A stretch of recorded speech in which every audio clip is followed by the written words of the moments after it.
AB टोळीचा प्रमुख म्हणून ओळख असलेल्या सुदर्शन बाबर यास मुंबई उच्च न्यायालयाकडून मोठा दिलासा मिळाला आहे।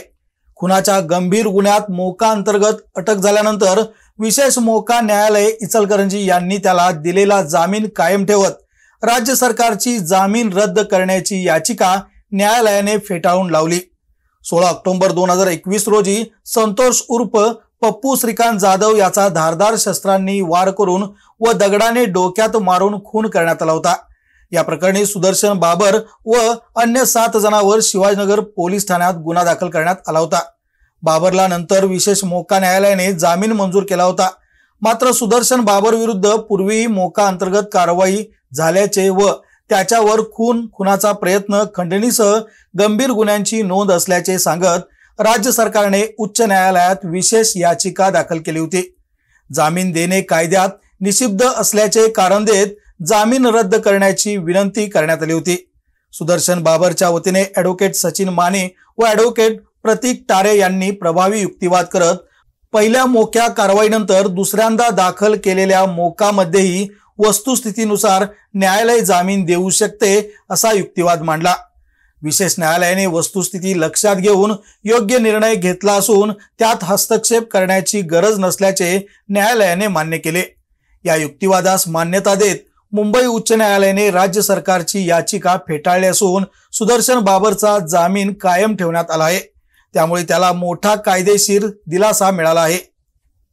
दिनांक 16 ऑक्टोबर 2021 रोजी इचलकरंजी येथील जवाहरनगर येथे संतोष उर्फ पप्पू जाधव याचा काही 8 आरोपींनी खून केलेला होता आणि त्या खुनामध्ये एसबी ग्रुपची टोळी असून त्या टोळीने हा खून केला असा आरोप करण्यात आलेला होता। एसबी ग्रुपचा म्होरक्या सुदर्शन बाबर याच्या विरुद्ध पूर्वी मोका अंतर्गत कारवाई झालेली होती 2019 साली। त्यानंतर पुन्हा 2021 साली खुनाचा गुन्हा नोंद झाला आणि पुन्हा दुसऱ्यांदा मोका अंतर्गत कारवाई करण्यात आली। त्यामुळे ज्यावेळी हा जामीन इचलकरंजी येथील मोका न्यायालयात ठेवण्यात आला त्यावेळी इचलकरंजी येथील मोका न्यायालयाने वस्तुस्थितीचा विचार करून त्यात जामीन मंजूर केलेला होता। परंतु महाराष्ट्र शासनाने उच्च न्यायालय मुंबई येथे या आदेशाविरुद्ध आव्हान दिलेलं होतं, याचिका दाखल केलेली होती व महाराष्ट्र शासनाचं असं म्हणणं होतं की मोका मधील कलम 21(5) प्रमाणे जर पूर्वी मोक्याच्या गुन्ह्यात जामीन मंजूर झालेला असेल आणि त्याला पुन्हा दुसऱ्यांदा मोका लागला तर दुसऱ्या मोक्यामध्ये जामीन देणं योग्य नाही असं ते कलम 21(5) म्हणतं।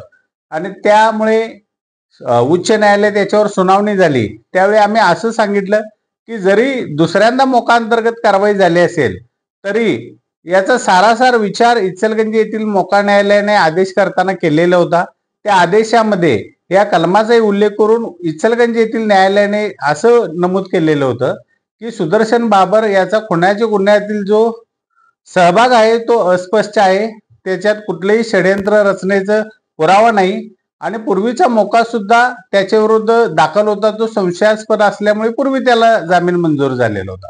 तर या सगळ्याचा विचार करून आज उच्च न्यायालय मुंबई यांनी महाराष्ट्र शासनाची याचिका फेटाळून लावलेली आहे।